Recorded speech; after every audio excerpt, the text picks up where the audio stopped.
Okay, ladies and gentlemen, please take your seats. We're starting at this time. It is 6:30.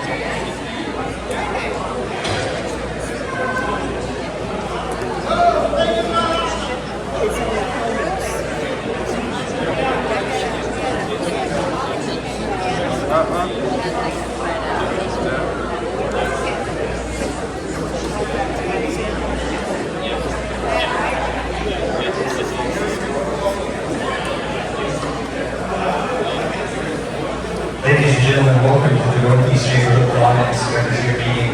We're so pleased that all of you can join us here at the Northeast Senior Center. I think the one thing that this kind of turnout points out is this is a lot easier to get here, isn't it? I'm really pleased with that.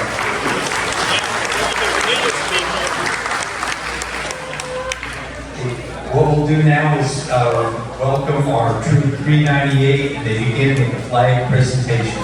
Please stand.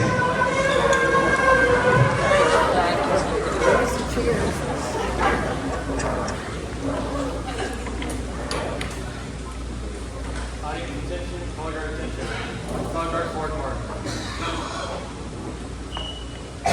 Please place your hand over your head.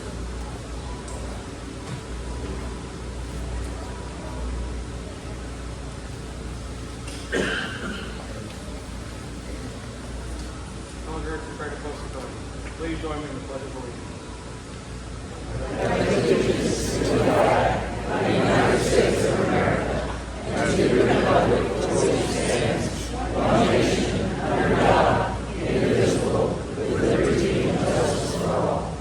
Please join in the second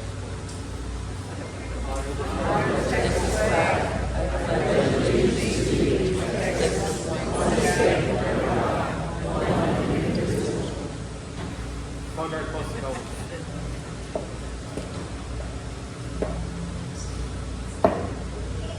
Color guard return to foot.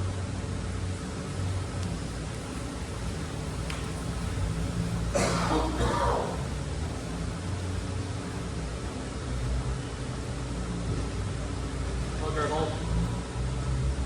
Audience, please. Color guard. Let's give them a big hand.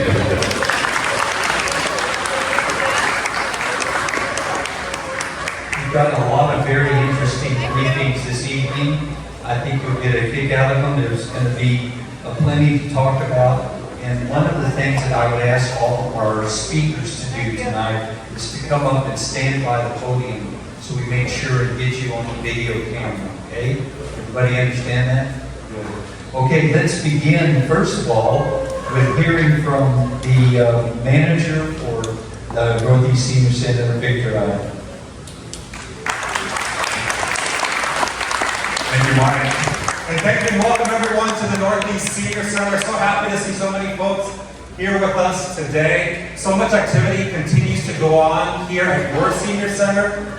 We welcome you. For folks that are over 60 and qualify, well, I'll ID you at the door, all right? And then welcome you back to take part in activity. We continue to increase activity. As you know, for a year and a half now, we've been open till 8 p.m. So 7 a.m. to 8 p.m., Monday through Thursday. Fridays, we still close at 4. So aside from just having the doors open, we've also added 8 exercise classes in the evening because we know people work. We know people are taking care of loved ones or children. And so it gives an opportunity for a little bit of a stress relief. We added some staffing, so Tamiko's helping us organize events such as this in the evening so nonprofits can be here. And we also have Coach Nikki who's teaching some exercise classes. So from 80s workout aerobics class that she's teaching to Tai Chi, there's something here for everybody. If you'd like to volunteer, unless some of you are already doing that, let us know. We'd love to continue for y'all to be engaged. I see Lynn, who's helping us get started with the community garden, and that's going to happen, so thank you very much. I'm going to turn it over back to Mike, just saying welcome everyone. We're glad that you're here. Let's give him a hand. Okay, now we'll have our briefings. We're going to hear from CPS, then TXDOT. We're going to hear about the city homeless problems, and then our Neighbors Together registration. which affects everybody here. And I do apologize for any confusion, because I know a lot of you are too young to be here at the senior center, and I'm just glad they let you through the front door. Let's start now with our CPS representative, Derek. Derek?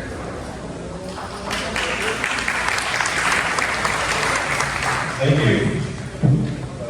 Take it easy on me. This is the biggest group of people I've ever presented to. So yeah, I'm with the customer response unit. We are a special group that works alongside city council, and we really case manage customers one-on-one. Sometimes that's even going to customers' homes. If they can't drive to see us, or they have concerns that are much more than just the call on the call center. I know you've called and you can't get through. We're the team, a very small team of 8 that goes out into the community. We do a lot with the community as far as case managing and connecting customers with utility assistance. Not only do that, we also address their concerns with vegetation, infrastructure, billing. So we're kind of one hat fits all. So we're here, it's about to get pretty hot. It's already hot. I'm from Georgia, and this is crazy. So I might survive this summer, but we have some CPS Energy assistance billing programs. We have a lot of our programs, affordability discount program, that is based off of your income. And then what it does is it takes off the service availability charge. We also have our Casa Verde program. I'll speak about that later. We have our budget payment plan. This is good if you're on a fixed income, and it basically takes your last year, if you've lived in your house for a year, it takes your last year's consumption and averages it out. That way you're not paying, if it's $135, you're not going to pay more than $135 for the rest of the year. So for 12 consecutive months, you're going to pay $135. That's good on a lot of people for fixed income. That helps a lot of senior citizens, especially when it gets very hot and they're living in, not the most energy efficient home. So that's a great program. At the end of the year, we look at how much you did consume. If you consume less than you did last year, you get a credit. If you consume more, then we would bundle that into the new plan going forward.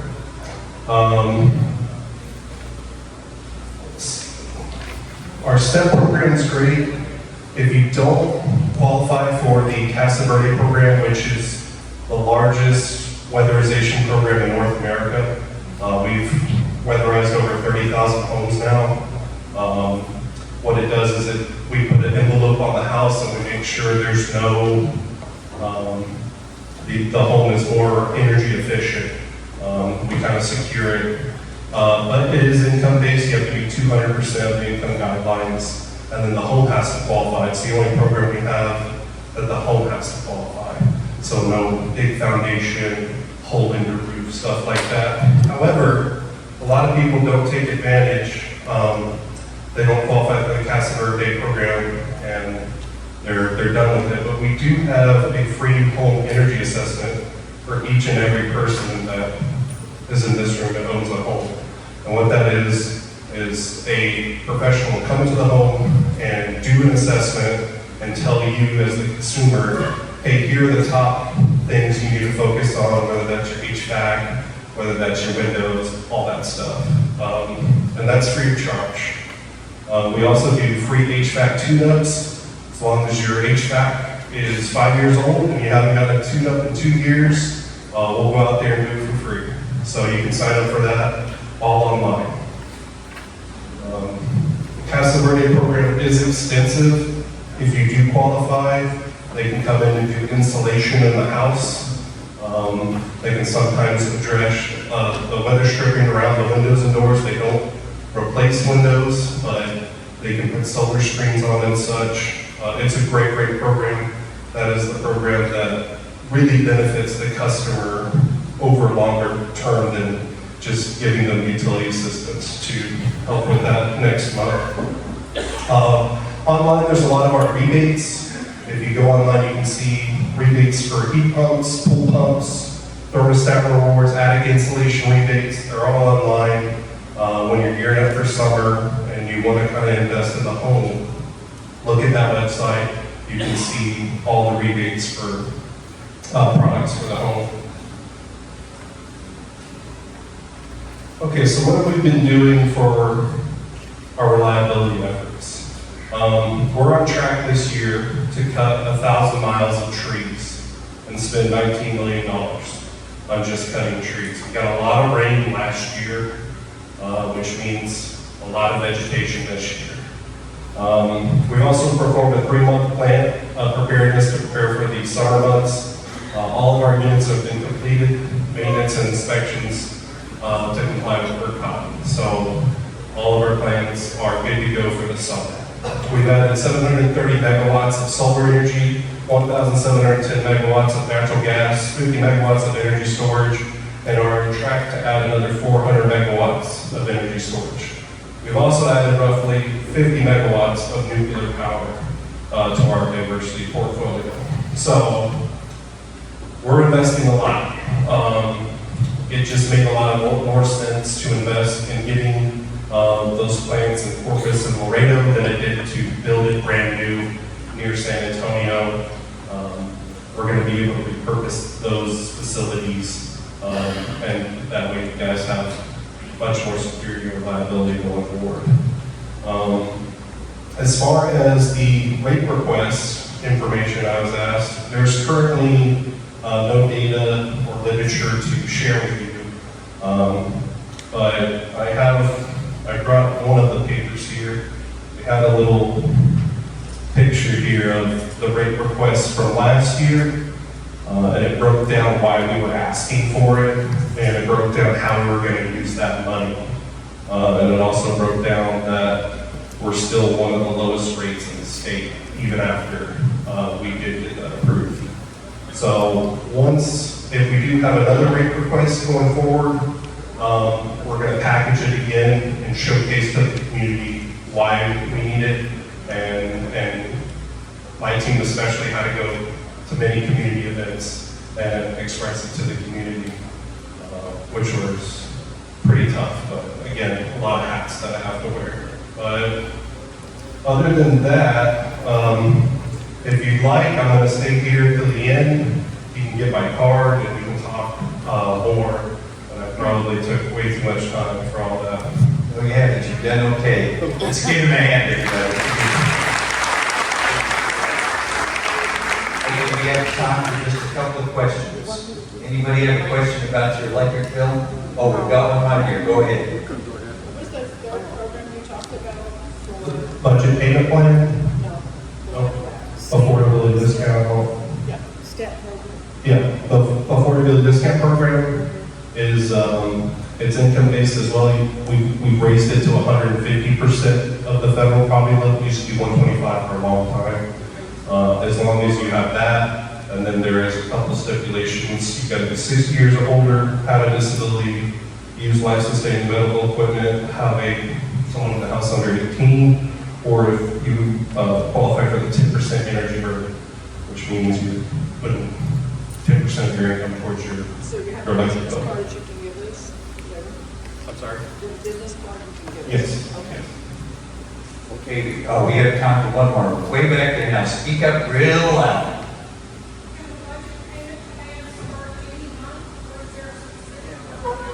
Well, yeah, once you sign up for it, it'll start the next pay period.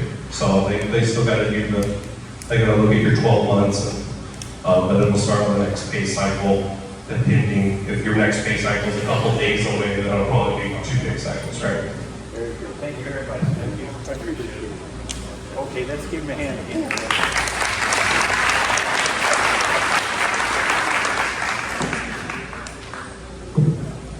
Okay, our next briefing is from our TXDOT representatives on the I-35 next project. Have you been down I-35, 1604, 410 Lake?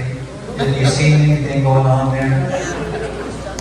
Okay, we'll hear from Elvia Valdez first. Go ahead, Elvia. Thank you. I'm Olivia Valdez. I'm with TXDOT and I'm the project manager for I-35 Next. Specifically for Central, but I'll be talking about the entire NEX corridor. So this is just a notice for our end of the street. The last time that we had a non-death on the road is November 7th of 2000. So this is just a reminder to stay safe on the roads. All right, so this is our NEX program. This is going all the way from FM 1103 all the way down to the Frost Bank Center that used to be the AT&T Center. And it's made up of 5 different projects. So right now we have our north portion, which goes to FM 3009 for a total of $370 million. And then that ties into our central design build that I'll be talking about a little bit more, as well as our South Phase 1. Our South Phase 2 is from Petroleum Drive to Walter Street for $244 million. And our South Phase 3 is from I-410 South, a third of a mile north of Sigmund Avenue. And that's for $100 million. So I'm going to go into a little bit of detail for South Phase 1. So let me just summarize on why are we doing this. We're improving the roadway. We're trying to decrease the travel time. So in all of the NEX program, going from FM 1103 all the way down to Frost Bank, we are hoping to decrease the time by half, being that we're placing out the elevated lanes. The existing configuration will stay the same. We're just adding elevated lanes on the north and southbound of 35, consisting of 3 lanes, one being an HOV lane. So these project limits for South Phase 1 go from 410 South to 410 North. The contractor is made up of Lone Star Contractors, Floor Enterprise, and Austin Bridge and Road. The design started in December of 23, and the construction started in May of 24. The project completion is expected to be late of 28, and this is for a total cost of $700 million.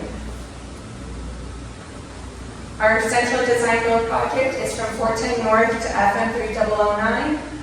The design build contractor is Alamo NEX Construction, made up of Federal Beauty Construction and Weber. The design was completed in March of 24. Our construction started in June 22, and we are 35% complete with construction, and it's targeted to be complete at the end of 27, and this project is a total of $1.5 billion. So I'll go ahead and give some little fun facts of the project. We have over 1,600 drill shafts, and right now we have over 800 completed to date in construction. So you'll see a lot of construction going on. We are also doing some mill and overlay on the pavement to kind of help with the existing potholes. So we just ask for your patience as we continue to work on this roadway, give our contractors some room to work. We have over 1,000 bridge columns and over 400 that are completed to date, and the average height is approximately 39 feet. Our bridge caps, we have over 800 concrete caps, 144 are completed, and 400 are going to be precast caps. So this is also going to speed up the construction due to the fact that we can build the caps off-site, bring them on-site, place them on, and this saves also on having to close any lanes for a longer period of time since it's already, the cap is already put together. Our bridge beams, we have close to 5,000 concrete bridge beams, and currently we have over 400 that are placed to date. And I had a video that I couldn't put into here, but it's really neat to see each of those beams being placed. The video goes really quickly, and if that was only real time, this would go a lot faster. So it does take a lot of time, a lot of effort, and safety being our priority. We have close to 6 million square feet of bridge deck, and 17 out of the 865 spans are completed to date. And on the right picture, you can see where some of the pavement has been replaced during this time to avoid any and take care of the potholes that were happening on 35. So currently we're close to finishing the northbound. They're going to be placing the last new pavement on the northbound tonight. And then starting next week, weather permitting, starting tomorrow, if not next week, they'll continue on the southbound side to redo the pavement, the top layer. All right, and this is our information for the 35 NEX project. We also have flyers specifically for the South Phase 1 and the Central project that will be on your left-hand side if y'all need any more flyers. If you want to use the QR code, that wraps up my presentation.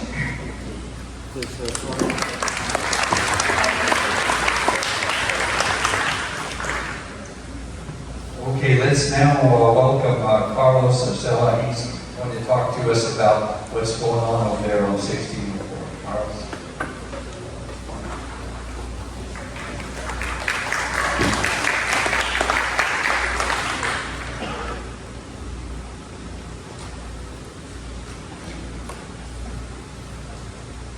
All right, thank you for having us. My name is Carlos Arcila, and I'm the area engineer for the North Bear area office.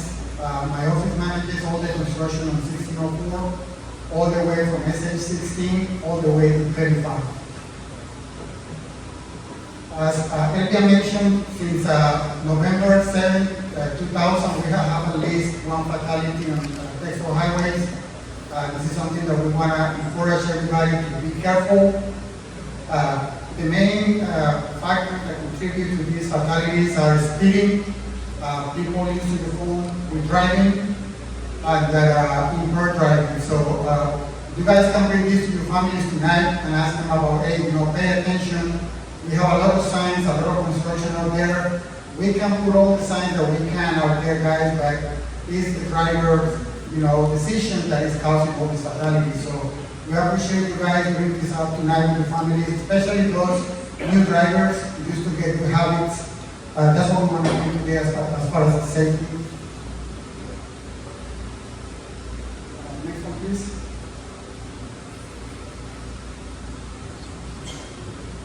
All right, so our limits on our 1604 project, you're going to hear me talking about segments. We have 6 segments, which is all the construction from SH16 all the way to IH35, which is the limit with the NEX 35. The reason that we are doing these improvements is to improve capacity.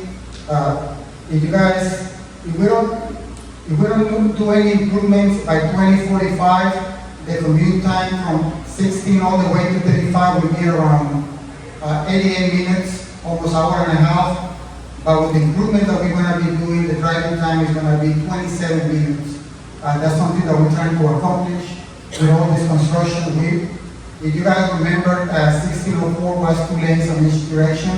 So we're trying to improve to 5 lanes in each direction. So that's 3 more lanes in each direction, and 1 lane is an HOV.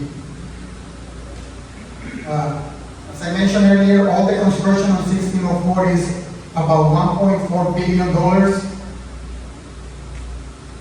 I'm going to start with segment 1. Segment 1, the limit to segment 1 are from SH16 all the way to I-10. It's a little bit over 5 miles of construction.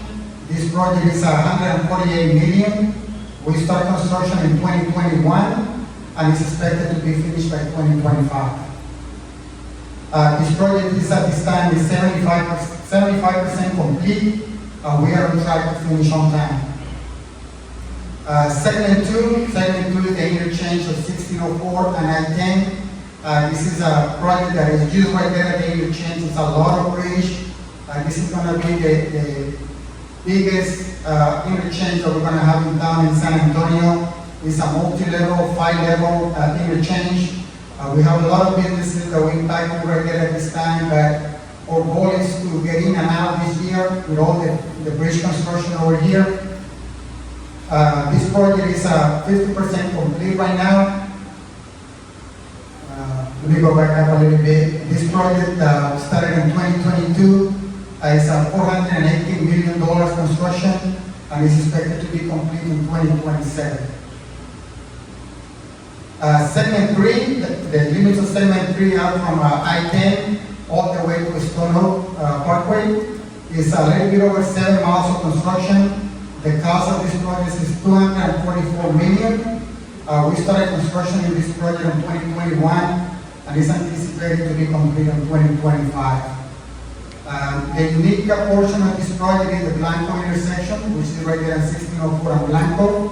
It's a DDI, it's a diverging diamond intersection.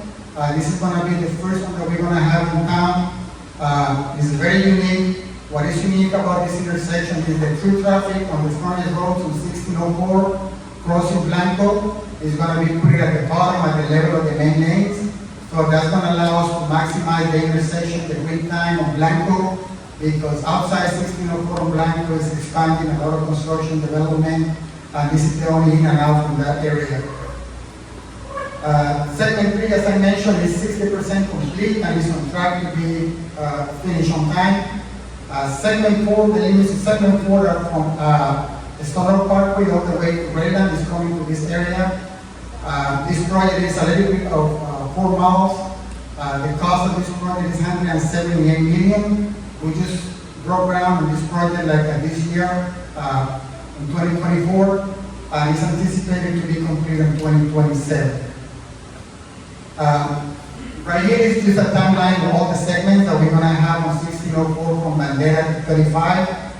As I mentioned earlier, I give you guys updates on segment 1, 2, 3, and 4.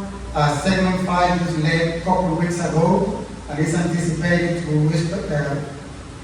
we're waiting for the contract to come from Austin. We already know who the contractor is going to be. It's a good contractor that is going to be in this area. That project, the limits are from Stone Oak to Redland, and this one is from Redland to Judson. If we start in 2025, the beginning of 2025, this project, we anticipate that we're going to complete this project in 2027. Segment 6 is the segment from Judson over here to 35. This project is not funded yet. We don't have the fund, but it's anticipated to be funded next year. So that way that we complete all the improvement of 1604 all the way from Bandera SH16 all the way to 35. And as I mentioned earlier, it's going to be improved from 2 lanes to 5 lanes in each direction. So it's a big project, and as I mentioned, it's a $1.4 billion in construction. This is all the information, guys, for you to stay connected to TXDOT. We're going to send this information to whoever is organizing this presentation over here. You can reach out to us if you guys have any questions, want any updates. We can come, more than welcome to come over here and give you guys any updates. Very good. Okay, anybody have any questions for me? Okay, we got one here, go I ahead. had a question for the I-35. I don't understand the access areas to the upper lane. Are we assuming that the upper lane is only going to be bridges, trucks, things? Because it only shows one access at Ben's Engelman and not another access until we get past. There will be more than one access, and then there'll be turnarounds for the emergency vehicles on the elevated lanes. What about, will they maintain the lower access ones that were already? Yes, the existing will stay the same. What was her question? Explain the question. So the question was how to, on 35, how to enter the elevated lanes, as well as, and so I was letting her know that there'll be turnarounds on 35 for the emergency vehicles, and the existing configuration will stay the same, so there will still be the exits for the regional traffic. One in the back. Go ahead, Councilman. Okay. Who's in charge of taking care of the existing roads? The existing roads on 1604 and 35 are filthy. I can furnish my house with furniture that's dumped on both of those roads. Who's in charge of keeping the existing roads clean? So if the contractor's working on that roadway, they're responsible to maintain it. So right now on 35, we're maintaining the road by putting that new We're doing a milling overlay on 35. The contractor does, whenever they're milling, should be sweeping, picking up, and it's the contractor's responsibility as well as TXDOT. Well, y'all need to get after the contractor, it is not being done. It's not being There's done. tires all over the roads, on the sides, it's terrible. So they need to get, y'all need to get the contractors to do their job. What's even more scary is that the lanes have kind of disappeared. When you're driving, you can't find your lane. So the comment was that the lanes seem to disappear on 35. They're worn off and changed. The striping has worn off. So right now that we're doing the milling overlay, we're doing the raised pavement markers, the little pucks, the buttons, to assist with that at night. And there is going to be some transition in the roadway as they're constructing, but we are working on that issue currently. Can I ask One right here, go ahead. Yeah. How much longer are they going to be closing down 4510 and 1604 on the weekends for the bridge crossing? We're trying to do all the bridge work this year. Actually, by the end of the summer, our plan is to open 2 of the connectors, which is gonna be the 1604 eastbound to Item North, and the Item North to westbound on 1604. We're gonna try to open those 2 that are gonna relieve a lot of traffic that is going on the frontage road right now.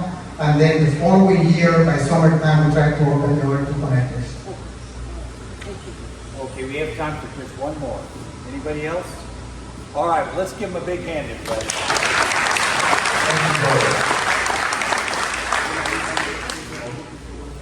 Okay, yeah, there is material here then that answers these questions that he has, so when the meeting's over with, you can come by and pick them up, that talks to some of those issues.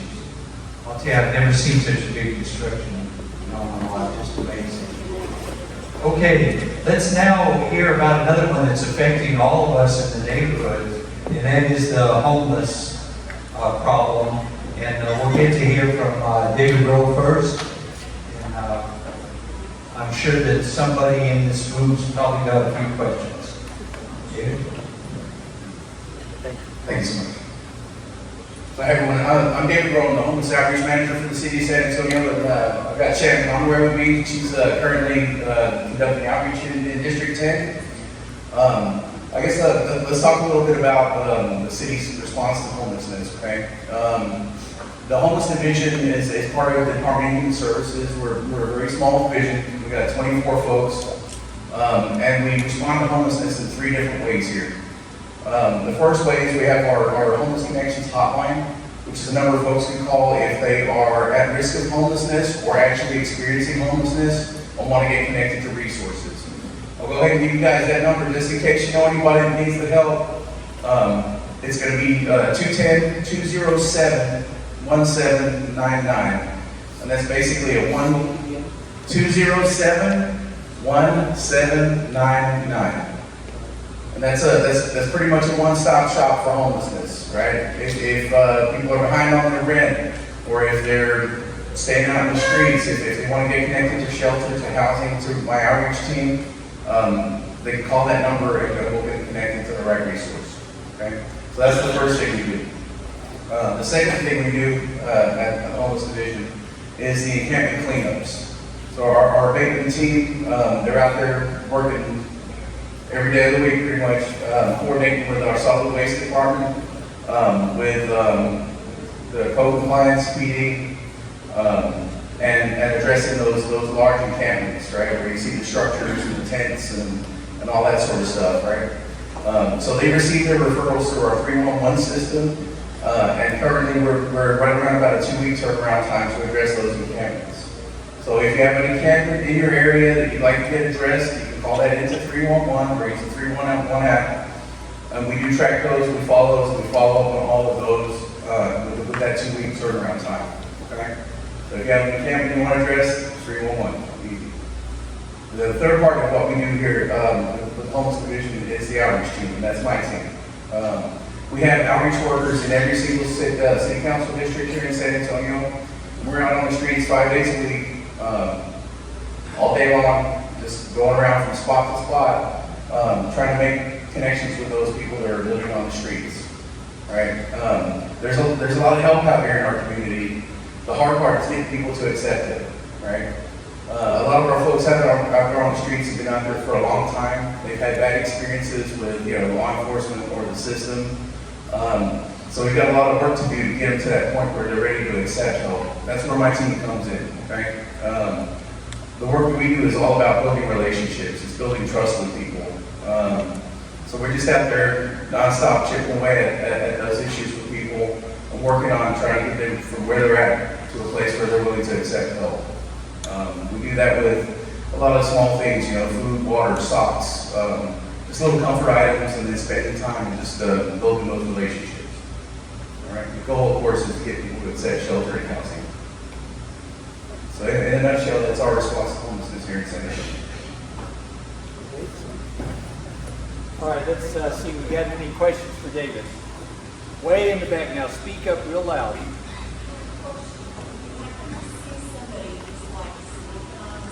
We can't hear you. Can you come forward a little bit? We can't hear you. Yes.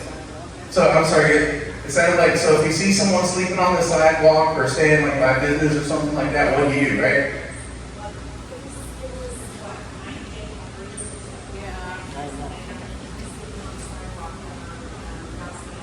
Yes, ma'am.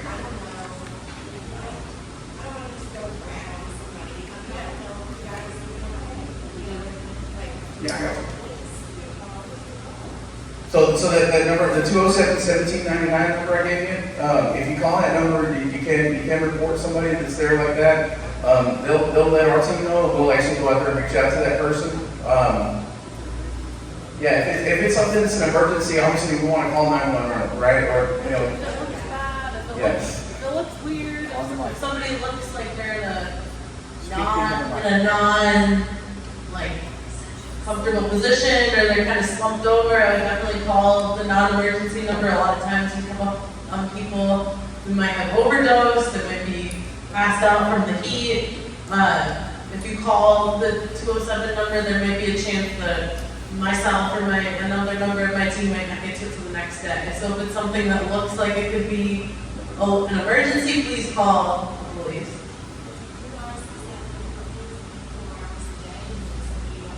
We are open until 4:30, 7:45 to 4:30 the hotline runs. And then after that, we're not in the office. Okay, we have a question over here. One second. Can I just ask, is there a place where if you do 131 that we can send a picture of things that the homeless have done to our property that we have to pay for to be repaired? So for property damage, obviously that's it's a criminal issue, public safety issue. You should address that with the police.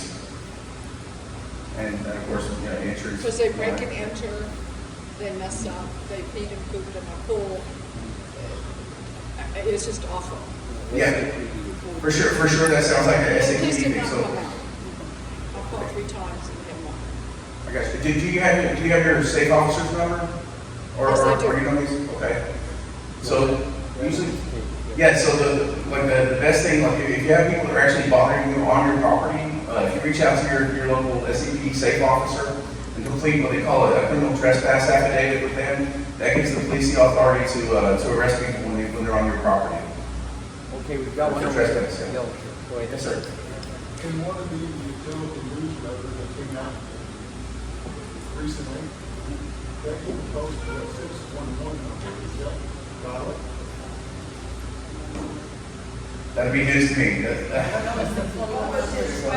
know you mentioned. Repeat the question. Sorry, the gentleman was asking about a 611 number that was posted somewhere. They mentioned, I believe it was in the newsletter comes out with solid building. I know they got 311. That's why I was so surprised to see the 611. That's what I said. That's a new one to me, but I'll take a look and look it up and see if I can figure out what it is for you, if that helps. Okay, we've got time for one more. Anybody else? That's really a big problem for the city. Okay, thanks a lot. Let's give a big hand.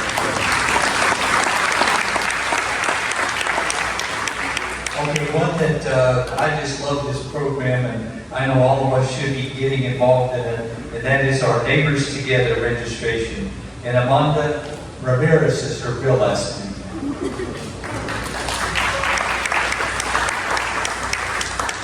Thank you so much. Hi, everyone. My name is Amanda Ramirez. I'm with SAPD Community Engagement Unit. I wanted to talk a little bit about San Antonio Neighbors Together, which is formerly known as National Night Out. For those who do not know what National Night Out, it's a community outreach initiative intended to bring neighborhoods together while also fostering those police and community relationships. So I just wanted to let you guys know, which you probably already know, it's always the first Tuesday of October. This year it would be October 1st. So that's when you will have your block party. Registration is now open. We have some flyers here that I had passed out.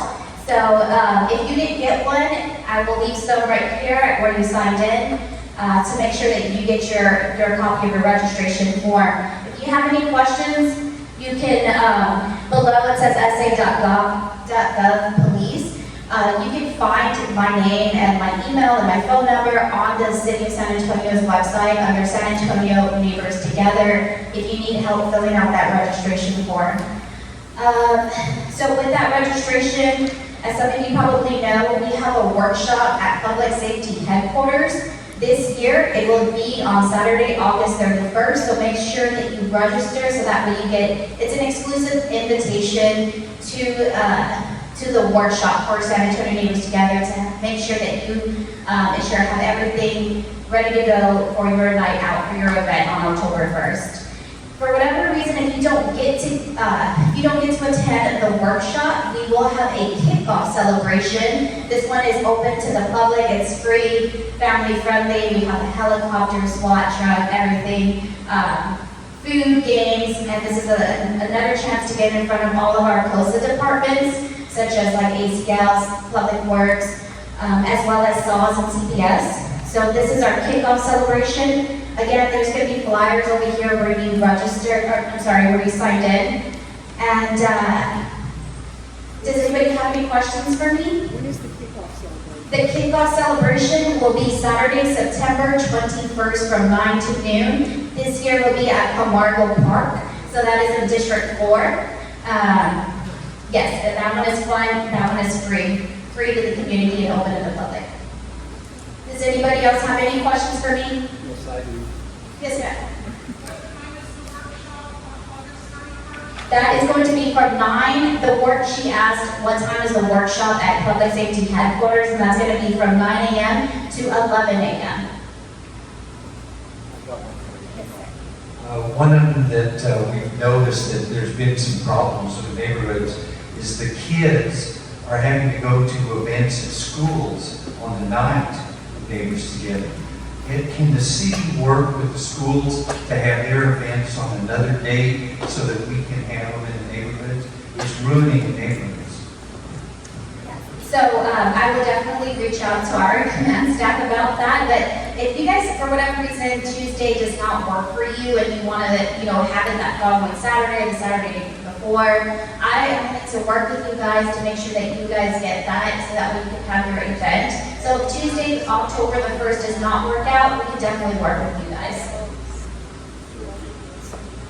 Okay, anything else from Amanda? All right, let's give her a hand. Thank you very much for coming. We're about to see a little bit of history now. You're going to receive a briefing from our District 10 Councilman Mark White. However, it's going to be on the screen. He won't be in the room with us. Let's go. Good evening, everyone. I'm sorry that I'm not there with you in person tonight, but I'm coming to you from City Hall. We are taping this so that I can at least be with you virtually tonight. I hope the meeting is going great. And let me give you an update on what's going on down here on City Council. First of all, I want you to know that we have been out block walking. Last week we did Terrell Heights, and we're going to be coming to a neighborhood near you soon. I'm getting our staff out in the neighborhoods to talk with you all about what's important, what's going on in your area of the district. So please let our folks know what we can do for you. Open the door, be nice to them when they come in and knock. and, let's figure out what we can do together to help make District 10 a better place. Policy, what's going on down here at the city? Well, last week we passed a new short-term rental ordinance, and this is really good news. It's going to strengthen the rules that people have to live by if you're going to rent out a portion of your property. You're going to have more permit compliance. There's going to be designated quiet hours where those rental properties can't be making any noise and disturbing neighbors. And it's going to provide for enforcement mechanisms to make sure that if anybody that's renting a portion of their property doesn't follow the rules, the city's going to be there, they're going to know about it, and they're going to make sure the rules are enforced, or else they're going to lose your ability to rent out a portion of your property. So that was really a big win last week. Additionally, public safety, is always going to be number one for me. Last week, we approved a grant that the city's getting to fund 50 police officer positions.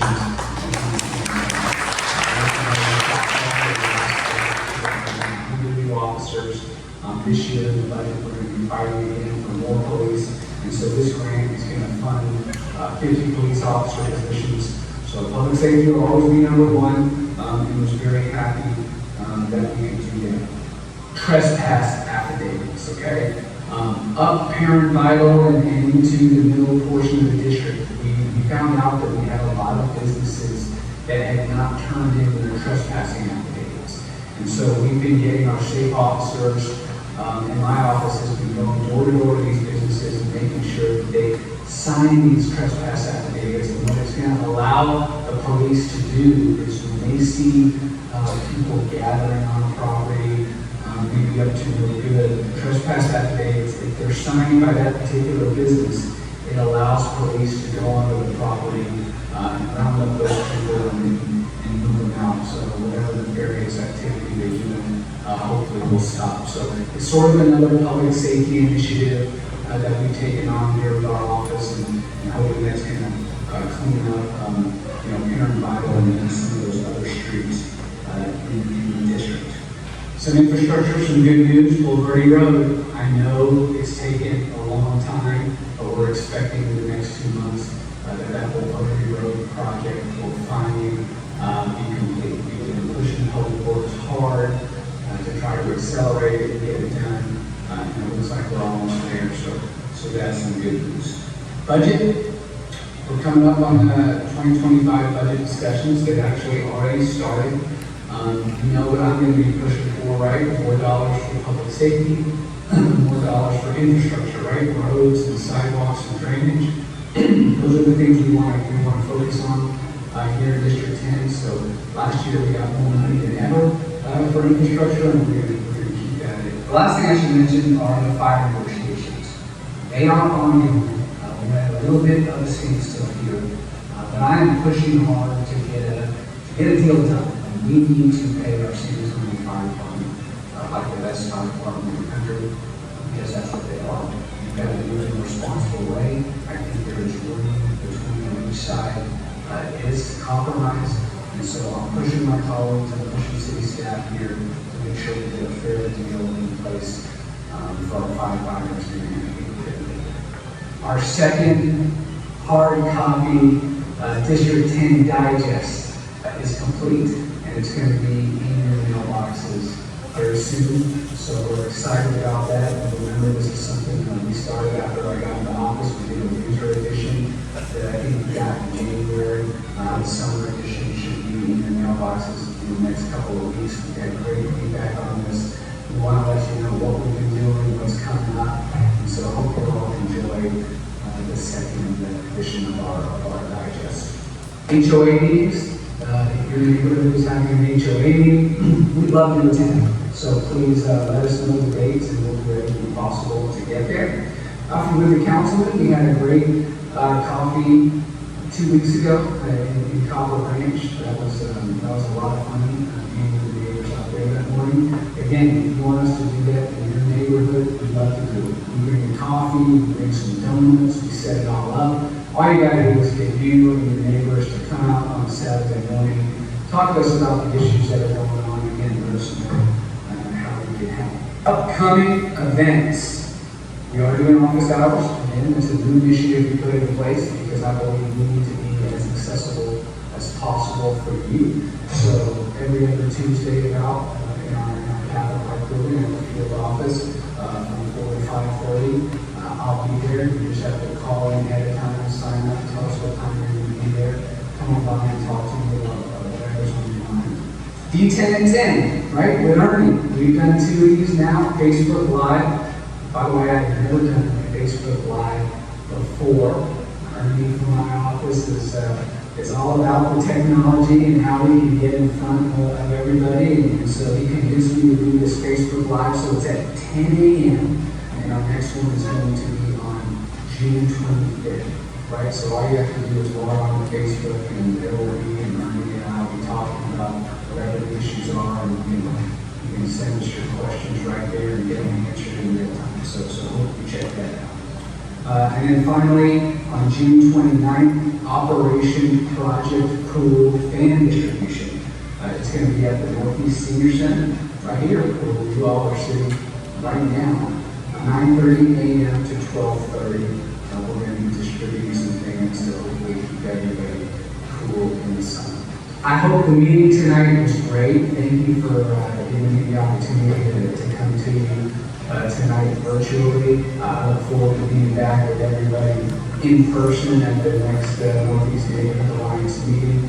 And as always, if there's anything you need, any questions you have, there's nothing too big, there's nothing too small, please let us know. As you know, we have a great team here in District 10, and I'm always available to you as well. So I hope everybody has a great evening. Very good. Thank you very much. We also need to recognize Paul over there who set up all that. And you want to be recognized? Thanks a lot for taking care of that. And if you've got any questions for the councilman, look who's in the back there. His chief of staff, Raul. So stand up there, Raul, so people know they can come back there and ask him the question. Okay, a couple of other dates that we need to make sure you know about. The next District 10 meeting will be July 15th, right here in this very room. And it'll also be at 6:30. So we're going to try to have all of our future meetings here, because I sure do like this place and love it. And then we'll have the Alliance meeting in August. It'll be on the 19th here as well. So just everybody be aware of that, and it will spread the word to others. Okay, right before let's go ahead and bring up the tickets now for the door prizes. And while that's happening, I'm going to go off the record now and just say something to you that's just a personal opinion on my part. Did any of you see that editorial in the Express News today about our councilman? It was about ethics. It infuriated me. I thought, here our councilman was making an emergency effort to try to save a little girl, that came from Michigan. They are criticizing him for that because he called our police chief. They're criticizing him for that. I mean, to me, that's just beyond belief. And then to even add more to the conundrum is that at the meeting that our councilman was at, was also Sheriff Salazar. So Councilman Pelez and our councilman went over to Sheriff Salazar and told him about it, and he took action as well. But there was no criticism for that in the meeting.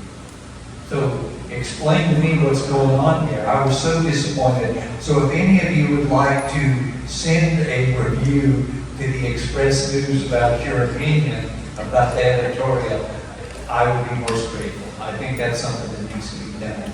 Because I don't know about you, but I could not live with the idea that if some little kid life is in danger, I would sit around and do nothing.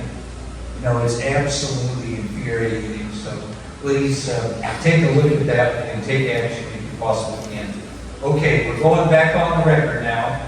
And we have our door prize winners. Let's, I need someone to run the door prizes. Yeah, okay.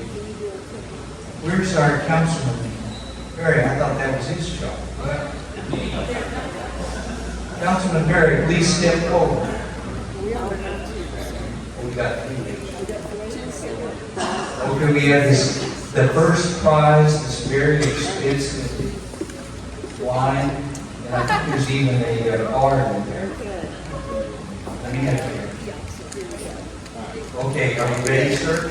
I like to deliver. Okay. The winner is, remember, we just beat the last three numbers. 284. 284. We have a winner.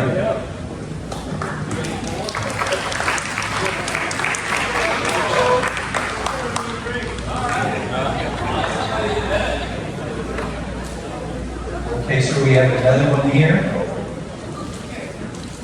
Be some partying going on. The winner is 265.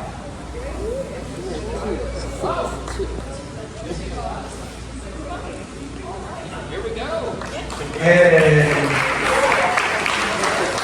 Okay, and the last one we have tonight, here's the big door prize. And we're going to have to make sure to get your name and phone number.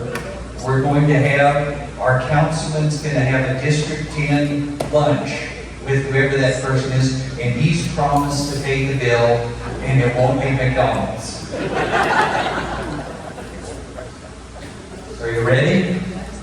The winner for the District 10 lunch is 216. 216. We're looking for the winner. Nobody wants to have a lunch with the councilman? Wow. Pull another number. Okay, going once, going twice. All right, Pull another okay. number. Another number. I'm going to let him know that. The winner is 246. 246. 246. 246. We have a winner.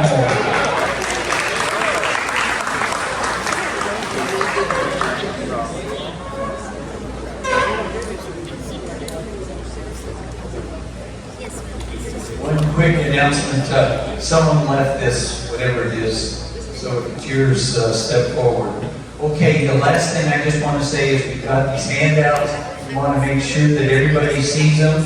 Please go by and check before you leave. And if you'd like to send any kind of feedback to us on what you think about this venue, please let us know, okay? Ladies and gentlemen, it's now 7:30.